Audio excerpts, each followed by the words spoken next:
वो तो trial courts में उनका मामला चलेगा ही, पर जो क्वांटम ऑफ पनिशमेंट दिया गया है और जो कन्विक्शन हुआ है उस पर बहुत गहरा सवाल कि सुप्रीम कोर्ट ने उठाया है और उसको स्टे किया है। That sends a very strong message कि आप लोग जजमेंट जो कर रहे हैं, जजमेंट किस आधार पे कर रहे हैं, किस आधार पे आप पनिशमेंट डिसाइड कर रहे हैं। तो उसका संज्ञान लेते हुए अब डिस्ट्रिक्ट कोर्ट्स और कोर्ट्स क्या करते हैं और सूरत कोर्ट क्या करता है, वो निर्णय अब उनके अंतर्गत आएगा। तो कोई भी यहाँ पे ये नहीं क्लेम कर रहा है कि सारे केसेस हट गए हैं, केस चलता रहेगा।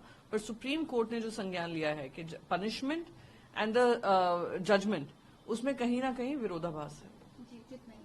अब फडणवीस जी खुद ऐसी बयानबाजी करते रहते हैं। प्रधानमंत्री नरेंद्र मोदी जी को भी यही ज्ञान उनको देना चाहिए फडणवीस जी को, जब जर्सी काव, इटालियन जर्सी काव जैसे शब्दों का इस्तेमाल करते हैं, 50 करोड़ की गर्लफ्रेंड का इस्तेमाल करते हैं, वो ऐसी ऐसी भाषा का इस्तेमाल करते हैं, गुंडागर्दी, ये वो, विपक्ष को क्या, विपक्ष की अलायंस को आप टेररिज्म से लिंक करते हैं।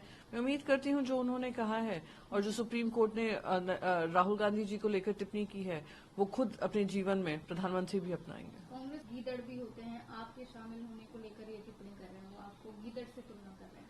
आम आदमी पार्टी और कांग्रेस पार्टी दोनों ही इंडिया अलायंस के मेंबर्स हैं और उस पर आपस में जो भी दिल्ली के जो भी वो हैं लीडर्स हैं कांग्रेस के, वो अपनी टिप्पणी कर रहे हैं, आम आदमी पार्टी से हो रहा है। बट मैं फिर भी कहूंगी विरोधाभास पॉलिटिक्स में अपने हो सकता है, पर विरोधाभास देश के लिए नहीं हो सकता है। जहां देश में संविधान ही खत्म हो रहा हो, प्रजातंत्र ही खत्म हो रहा हो और एक मनमानी पार्टी अपना काम कर रही हो, सेंट्रल एजेंसीज को खत्म करने का काम कर रही हो, इलेक्शन कमीशन को अंडरमाइन करने का काम कर रही हो, तो उसमें भले ही कितना विरोधाभास आपस में हो, पर देश में एकजुट होकर ये लड़ाई लड़ना बहुत ही महत्वपूर्ण है, प्रजातंत्र को बचाने के लिए, संविधान को बचाने के लिए। आज भी कॉलेज के पास अवैध निर्माण था, वहाँ पर कुछ हटाया गया वहाँ के सीएम के निर्देश के बाद, इस पर क्या कहेंगे? देखिए, अपनी खुद की जो विफलताएं हैं वो बुलडोजर जस्टिस के माध्यम से छुपा देना बहुत ही दुर्भाग्यपूर्ण है।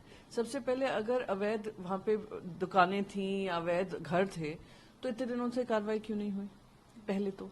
दूसरा, आपका खुद का इंटेलिजेंस फेलियर दिखा रहा है। होम मिनिस्टर कह रहे हैं मेरे पास कोई ऐसा इंटेलिजेंस ही नहीं है। इतने वीडियो सोशल मीडिया पे वायरल हो रहे थे दोनों तरफ के, क्या आप उन सबका संज्ञान नहीं लिया?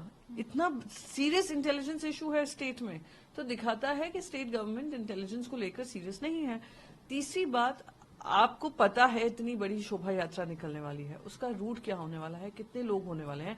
खुद डेप्यूटी चीफ मिनिस्टर ने कहा है कि उनको अंधेरे में रखा गया, वीएचपी और बजरंग दल ने उनको अंधेरे में रखा कि किस तरीके की शोभा यात्रा होगी, कितने लोग शामिल होंगे, कितने उसमें वेपन्स होंगे।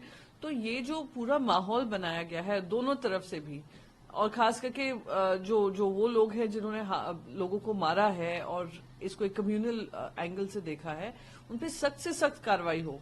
पर कार्रवाई और जवाबदेही सरकार से भी पूछना चाहिए, आप के जो मापदंड होने चाहिए बेसिक लॉ एंड गवर्नेंस के, वो क्यों मिसिंग थे?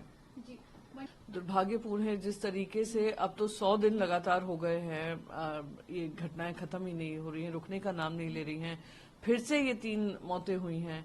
ये दर्शाता है कि केंद्र सरकार संसद में उसके बारे में चर्चा नहीं करेगी, प्रधानमंत्री नरेंद्र मोदी जी अपना मौन नहीं तोड़ेंगे, गृह मंत्री उस पर पूरा लीपापोती करेंगे। तो हम चाह रहे हैं कि व्यापक चर्चा हो, देश की जनता को पता होना चाहिए कि क्यों ऐसा है कि अब तक गृह मंत्री स्थिति को नियंत्रण में नहीं ला पा रहे हैं, क्यों प्रधानमंत्री नरेंद्र मोदी जी अपनी चुप्पी तोड़कर मुख्यमंत्री से सवाल नहीं पूछ रहे हैं। इतना विफल मुख्यमंत्री हैं, फिर भी उनको जगह पे बनाए रखा है। आपकी मजबूरी क्या है कि मणिपुर में इस तरीके की माहौल बनाकर रखा है जहां वहां के लोग भी अब अपने मुख्यमंत्री पे विश्वास नहीं रखते हैं, इस वजह से महिलाओं को सुप्रीम कोर्ट जाना पड़ता है। दुर्भाग्यपूर्ण स्थिति है और जो लीपापोती चल रही है वो उससे भी ज्यादा शर्मनाक है।